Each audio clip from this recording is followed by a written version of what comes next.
de Dieu, vous êtes à Word in Action, un programme de Yahweh Worshippers Mission. Je suis la missionnaire Bénédicte. Ce matin, nous allons parler de ce sujet intéressant parce que j'entends très souvent les gens disent que si Dieu, si Dieu était vraiment amour, pourquoi est-ce qu'il a permis à Satan de venir sur la terre pour nous détruire? Pourquoi est-ce qu'il n'a pas détruit Satan depuis la fondation du monde? Avant même, pourquoi même il a permis à Satan même de nous amener à commettre ce péché? Pourquoi? Autant de pourquoi.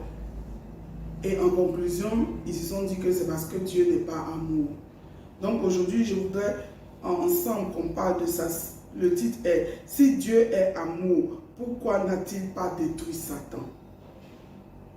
Mais ce que vous devez comprendre, c'est que une des principes de Père, c'est de ne pas détruire l'œuvre de ses mains. Vous avez compris. C'est pour ça qu'il a permis à Satan de vivre. Et cette décision nous a permis aussi de voir, d'une part, la méchanceté du diable, le vrai visage du diable, et d'autre part, le vrai amour de Père. 2 Pierre chapitre 3, verset 9, Révélation chapitre 12, verset 12. D'accord? Donc, entrons dans le vif du sujet. Avec pourquoi Yahweh a-t-il permis à Satan, Adam et Ève de pécher? Pourquoi il leur a permis de pécher? Rappelez-vous que la première chose que Père nous a donnée, c'est le libre choix. Oui, le libre choix. Quand vous lisez Genèse chapitre 2, verset 17, vous vous rendez compte. Lorsqu'il a créé l'homme et qu'il l'a mis dans le jardin d'Éden, il lui a dit que tu peux manger, ta famille et toi, vous pouvez manger tous les fruits qui se trouvent dans ce jardin, vous pouvez manger à cécité. Mais il y a un seul arbre dont les fruits ne doivent jamais se rapprocher de votre bouche. Vous ne devez pas manger ça parce que le jour où vous mangerez ces fruits-là, vous seriez dépourvus de ma gloire. Vous sauriez ce qui est vrai et bon et vous ne profiterez plus de toute cette aisance-là. Et puis vous ne vivrez plus éternellement. Vous avez compris? Donc ce moment, n'est-ce pas un choix? Il nous a donné le libre choix de choisir et de vivre nos conséquences. Jude 6, Genèse chapitre 2, verset 17, Deutéronome chapitre 30, verset 15, Josée chapitre 24, verset 15 et Juge chapitre 5, verset 8. Numéro 2. Raison, c'est parce que nous avons décidé de nous joindre à Satan pour aller contre lui, n'est-ce pas? En désobéissant à la parole, en mangeant le fruit interdit, nous avons décidé en ce moment-là, à travers nos aïeux, Adam et Ève, nous avons décidé de suivre Satan. C'est pour cela qu'il a laissé vivre parce que nous avons choisi Satan que lui. Genèse chapitre 3, verset 1 à 6. Romains chapitre 1, verset 28 à 32. Et aussi verset 21. Bon. Verset 21 à 22. Numéro 3.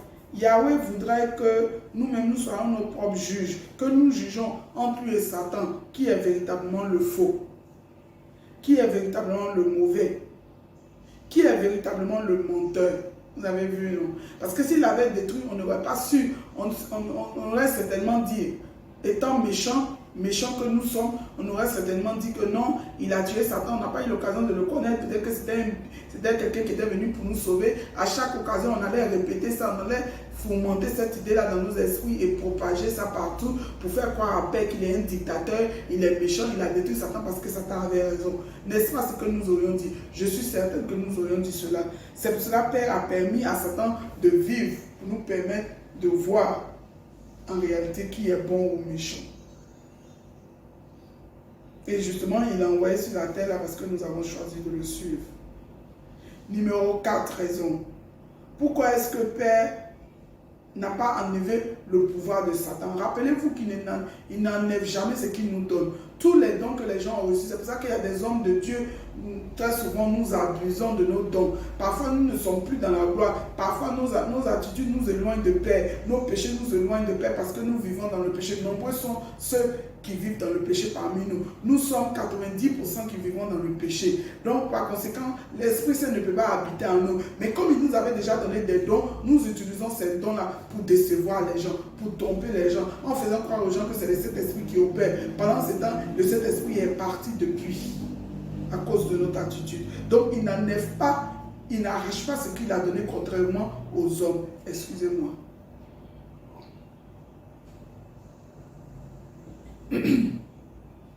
Il n'arrache pas ce qu'il donne contrairement aux hommes. Les hommes aiment souvent faire ça. Les hommes avec petit H. Quand ils offrent une voiture à une femme, à leur épouse, le jour où ils divorcent ou le jour où ça ne fonctionne plus, ils arrachent cette voiture. Quand ils offrent un bijou de grande valeur, le jour où ça ne va pas, ils arrachent, ils vous privent de tous vos droits, ils vous privent de tout ce qu'il vous a donné. Nous, on fait ça très souvent aussi avec nos enfants. Les femmes aussi font ça souvent. Lorsque le monsieur, tu l'as rencontré, il n'avait pas de situation et tu as utilisé ton argent, tu as utilisé tes relations pour l'établir, pour lui donner un nom, c'est-à-dire pour le faire connaître. Quand il est rentré dans la société, qu'il ne veut plus de toi parce qu'il a aimé une autre femme. Et ça aussi, c'est souvent par ingratitude des hommes, tu arraches tout. Sous le fait de la colère, tu arraches tout. Je comprends, mais ce n'est pas juste. Agissons comme notre Père. Ne prenons pas ce que nous avons déjà donné. D'accord? C'est ce que Père a fait. Il ne peut pas prendre. Parce qu'il est un Dieu juste. Et puis il voudrait donner l'opportunité à Satan d'utiliser ses pouvoirs pour montrer aux gens ce qu'il peut faire. Et puis pour se confondre. Parce qu'à la fin, on verra comme maintenant, on a vu qu'il est un menteur, un trompeur. Numéro 5. Père n'a pas détruit Satan parce qu'il veut nous permettre de découvrir son vrai visage, sa vraie identité. Ésaïe chapitre 14, verset 13 à 14. Ézéchiel chapitre 28, verset 17. Et aussi 13, verset 15. 2 Thessaloniciens chapitre 2, verset 9 à 10. Jean chapitre 8, verset 44. Chapitre 10, verset 10. Matthieu chapitre 4, verset 10. 1 Pierre chapitre 5, verset 8, etc. Numéro 6. Yahweh voudrait que nous nous rapprochions de lui. Parce que vous savez, quand on a les difficultés, on se rapproche de Dieu. Quand Satan nous persécute, quand Satan nous manipule, quand Satan nous tient, qu'on n'a pas le choix, on crie à Père et on se rapproche de lui. Et cela nous permet de mieux le connaître, de mieux l'aimer et de comprendre justement, comment dirais-je, sa volonté initiale, sa volonté principale, c'est-à-dire qu'il nous aime, c'est-à-dire vouloir nous donner une vie éternelle.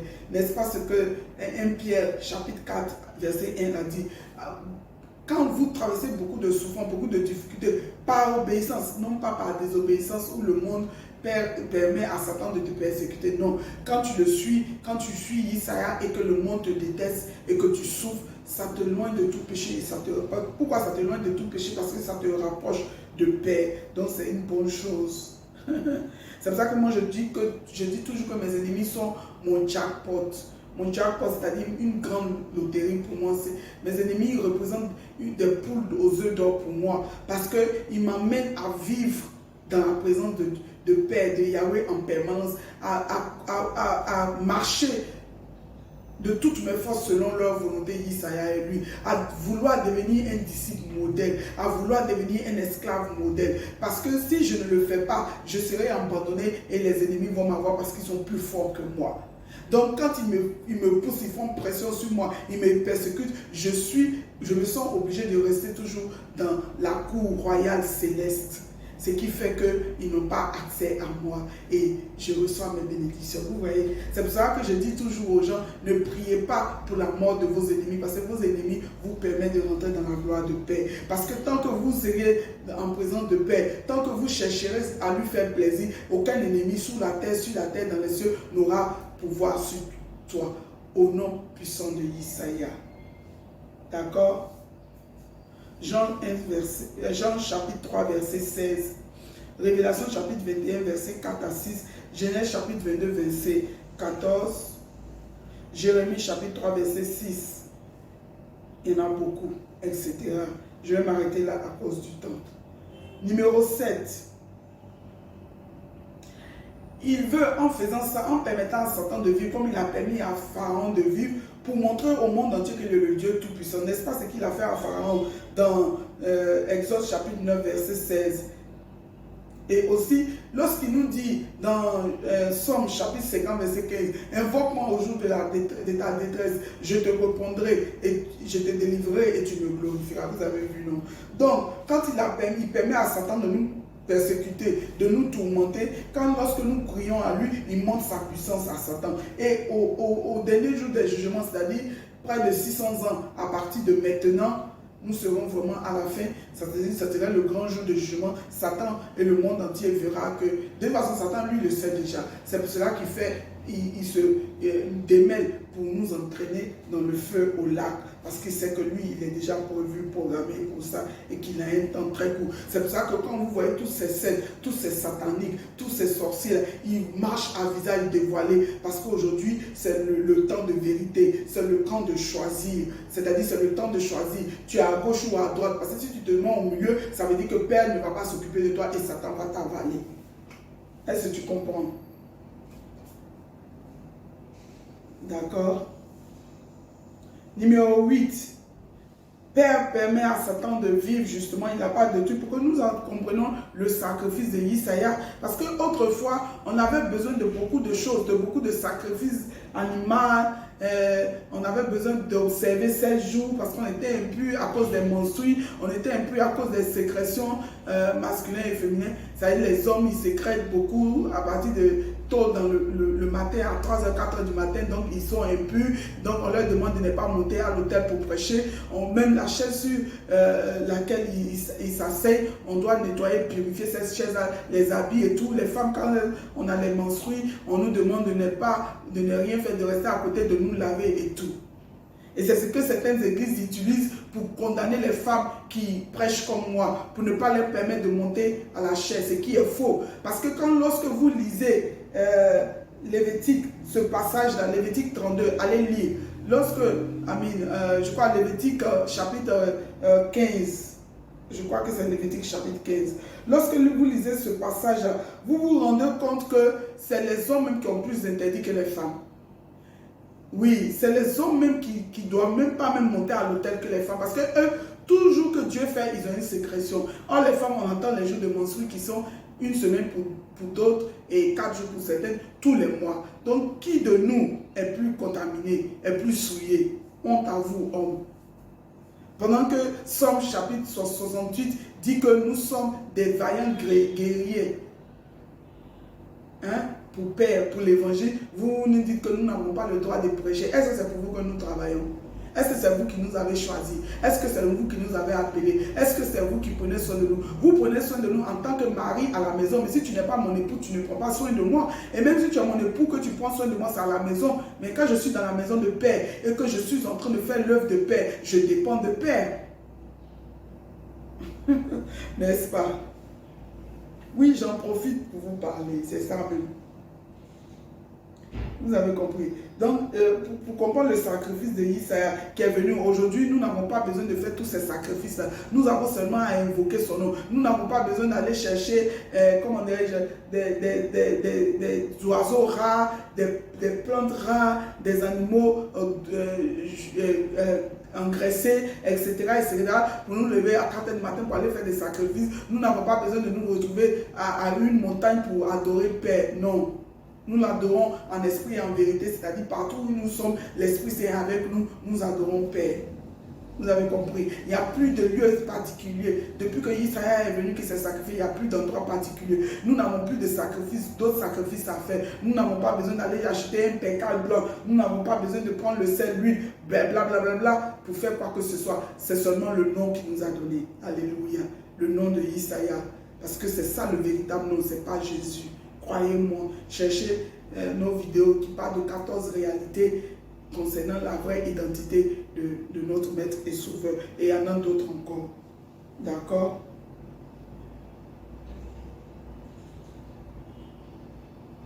Donc vous avez Ésaïe 53, verset 4 à 11 même d'ailleurs. Vous avez 1 Corinthiens chapitre 15, verset 20 à 22. Vous avez Jean chapitre 1, verset 12. Jean chapitre 10, verset 28. Jean chapitre 10, verset 10. 1 Pierre chapitre 1, verset 23. Chapitre 2, verset 29. Amen, verset 9. Jean chapitre 14, verset 6. Il y en a plusieurs. Je vais m'arrêter là à cause du temps. D'accord? Numéro 9. Il voudrait que nous témoignions, nous voyons l'accomplissement de toutes les prophéties bibliques. C'est pour ça qu'il a laissé Satan vivre, pour que nous voyions ce qu'il a dit concernant nous et Satan. Toutes les prophéties sont en train de s'accomplir. Toutes les prophéties de Genèse à Révélation, c'est-à-dire Apocalypse. Quand je dis révélation, à chaque fois que vous m'entendez parler de révélation, je me réfère à Apocalypse parce que ce n'est plus révélation. Apocalypse veut dire secret en grec, veut dire caché. Aujourd'hui, ce n'est plus caché, nous avons reçu la révélation. C'est pour ça que les anglophones ont changé d'Apocalypse en révélation. J'invite les traducteurs de Bible francophones d'en faire autant. D'accord? Lisez Matthieu 24, versets 4 à 12. 2 Timothée chapitre 3 verset 1 à 5 et puis tout révélation vous allez comprendre. Et enfin numéro 10, Yahweh Dieu voudrait que les promesses qu'il a faites pour ceux qui sont fidèles, ceux qui obéissent, ceux qui ont mis leur confiance en Christ. Quand tu mets ta confiance en Christ, ce n'est pas le fait de confesser, mais c'est le fait de vivre, d'obéir. Comme il a dit dans Luc 14, verset 27. D'accord? Et aussi Jean, chapitre 15, verset 15, 21 et 23. D'accord? Deutéronome, chapitre 8, verset 1 à... chapitre 28, verset 1 à 13. Lévitique, chapitre 26, verset 1 à 13, Somme 91, et etc. Même Révélation, vous devez lire. Il nous a promis une vie éternelle. Isaïe a dit dans Marc, chapitre 10, verset 28 à verset 29 à 30 que nous allons récupérer tout ce que nous avons perdu à cause de lui au centuple. Mais cela serait suivi de persécution. Et puis ensuite, nous aurons la vie éternelle. Croyez-moi, cette parole est véridique et elle ne va pas tarder. Moi, je suis en train de récupérer tout ce que j'ai perdu en Christ. Parce que j'ai accepté de le suivre. Et j'ai perdu beaucoup de choses. On m'a abandonné, ma famille, etc., mes amis et tout. Aujourd'hui, je suis en train de tout récupérer. Je prie que cela aussi soit ta portion au nom puissant de Isaïe. Oui. Je parle sans micro, donc il faut que je crie. Mais par la grâce de Dieu, bientôt on recevra un micro qui va me permettre d'avoir une voix assez forte. Parce que là, c'est ma voix que j'utilise. Vous voyez que c'est un peu cassé, mais ça va aller. Donc, en tant que chrétien, si tu ne souffres pas, tu ne peux pas prendre part à la gloire de Christ et être un disciple. Luc chapitre 14, verset 27.